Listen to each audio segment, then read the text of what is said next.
Hello, hello, hello mga langga, mga ka-OFW natin dyan sa mga kayong sulok na mundong naroroon. Sana ay nasa mabuti kayong kalagayan, mapagpalang araw sa ating lahat. Kamusta, kamusta? Welcome back sa aking munting tahanan. Ngayon mga langga, magbibigay tayo ng update sa bahay ni Ate Mylene kasi alam naman natin na marami sa atin ang nag-aabang sa napakagandang bahay ni Ate Mylene. Kasi nga alam naman natin sa lahat ng pabahay na pinagawa ni Kuya Val Santos Matubang, ito lang talaga yung bahay ni Ate Mylene. Yung pinakamaganda at pinakamalaki at napakaganda na bahay na pinagawa. Kasi nga simula doon sa mga pundasyon niya ay napakatibay at naka-steel truss nga ito yung bubong ng bahay ni Ate Mylene. Kasi nga alam naman natin yung mga pinagdaanan ni Ate Mylene. Kaya maraming naawa at nagmamahal na mga sponsors ang nagpapadala at nagtulong-tulong sa bahay ni Ate Mylene, kaya lalong gumanda.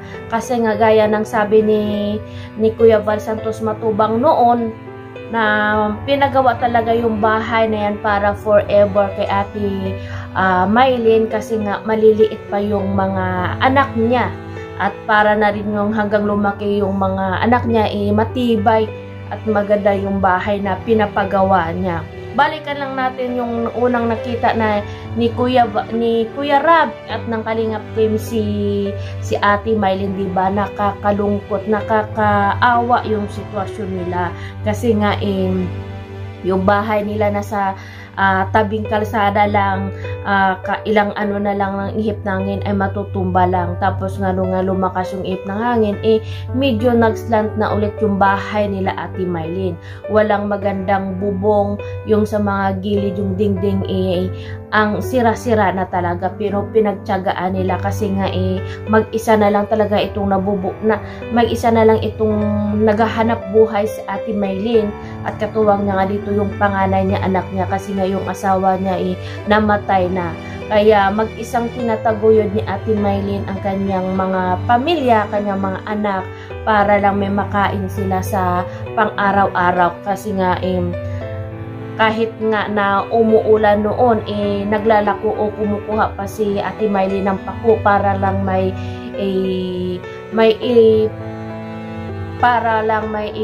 paninda si Ate Mylene. Siyempre naman sino ba naman yung ina na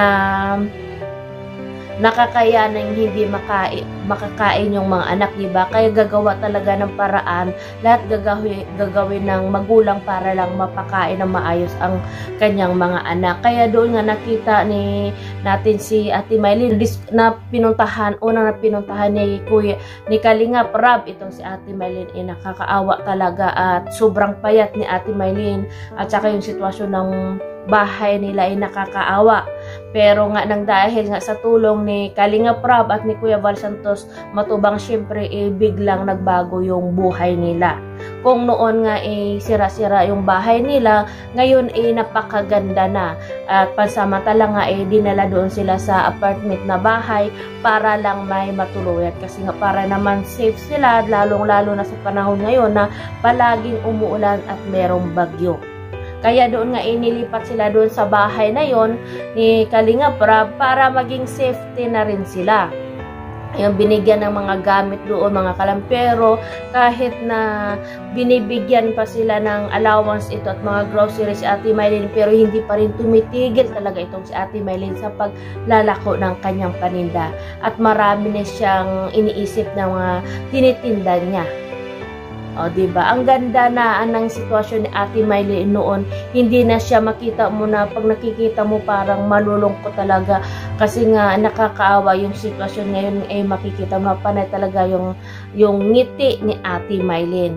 Kaya maraming nagmamahal at sumusuporta kay Ate Mylene. At deserve mo yan, Ate Mylene, kasi isa kang ulirang ina na handang gawin ang lahat para sa iyong mga anak. Kaya yan, Ate Mylene, alam ko na sabi ni Kuya Rab, yung bahay mo ngayon, yung bagong pintor na pinupunturahan nila. Ito guys, panoorin natin nyo kung gaano nakaganda yung bahay ni Ate Mylene.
tinutulungan ni Kuya Rob siyempre at saka ni Kuya Val Santos Matubang. Ayan nga guys, yung mga Kalingap team, sila Kalingap Jason, Kalingap Edo, at Kalingap Ayan, at sino pa yan na andyan na kasama ni Kalingap Rob, si Kuya Rob nga nagpipintura din.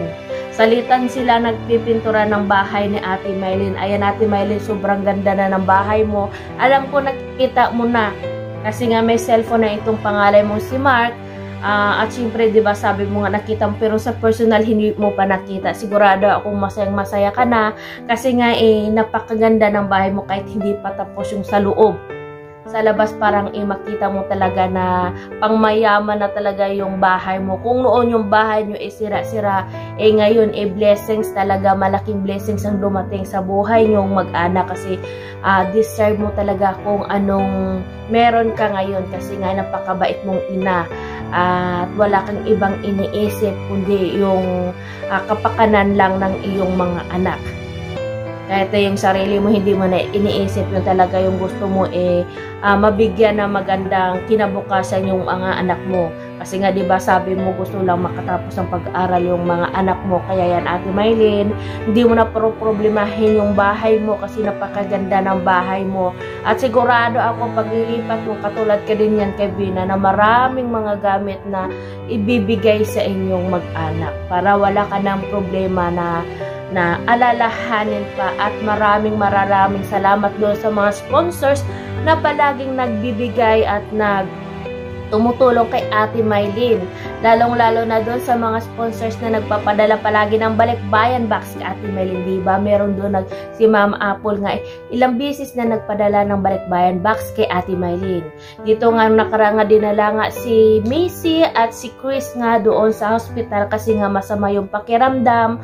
Pinuntahan nga nila Kalingap Rob. Maraming salamat Kalingap Rob at sa mga Kalingap team kasi nga inaksyonan nyo talaga na pinuntahan agad sila Ate Mylene yung nabalitaan nyo na sinugod sa hospital nga itong si Macy at si Chris. At doon nga nakita din natin na pinagluto nga ni Kuya Jason at ng Kalingap team itong mga anak ni Ate Mylene kasi nga hindi pa daw sila kumain. Kaya yun nga, doon nga may dala naman silang balikbayan box at maraming mga spam ng pagkain, mga chocolate at marami pang iba na mga gamit din pang kusina na pangluto yung ipinadala kay Ate Mylene.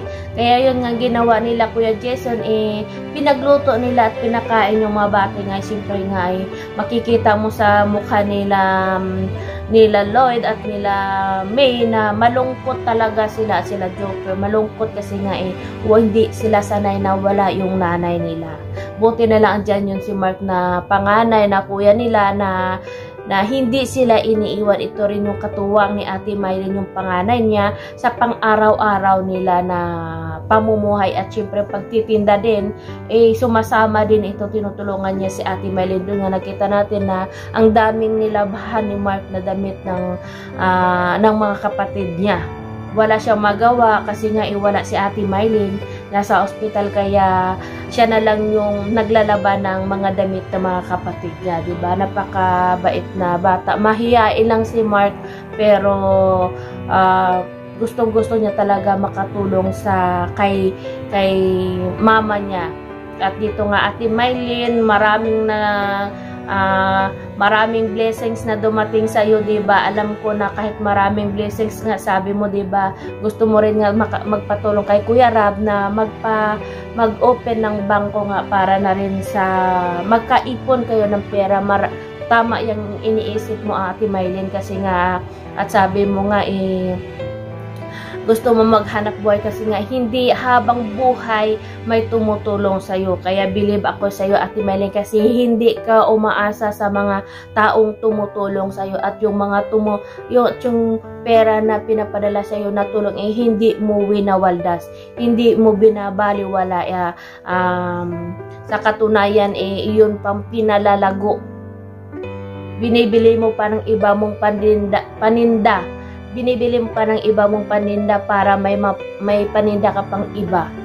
Kaya napaka talino mo, Ate Mylene, kasi iniisip mo talaga yung pamilya mo, iniisip mo kung paano mo talaga sila maaahon sa kahirapan. Kaya napaka-bless mo, Ate Mylene, yung mga anak mo, kahit na wala man yung asawa mo, alam ko na andyan lang siyang gumagabay sa inyo. Tingnan mo yung mga blessings, kaya wag lang magkalimot na magpasalamat sa taas. Kung anong meron ka, pahalagahan mo, ingatan mo, wag kang magbago, kasi nga deserve mo talaga na kung ano man yung narating mo ngayon, kung ano man natanggap mo ngayon, deserve yung mag-anak yan.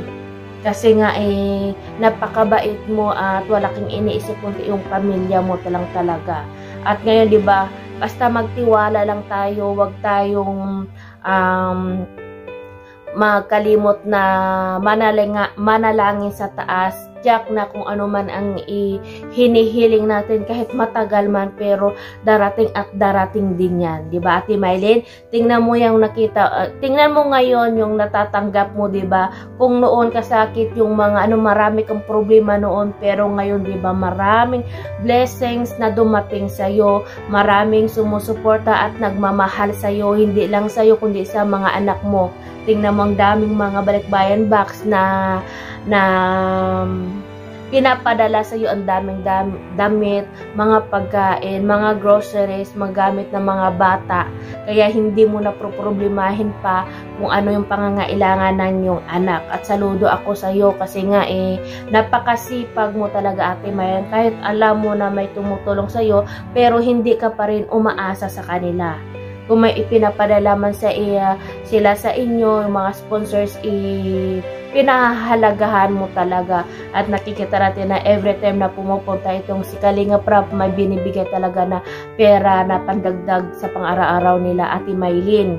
May binibigyan isang pangbayad ng kuryente at upa siyempre sa bahay. Pero yun, nakikita natin na hindi winawaldas o binabaliwala ni Ate Mylene.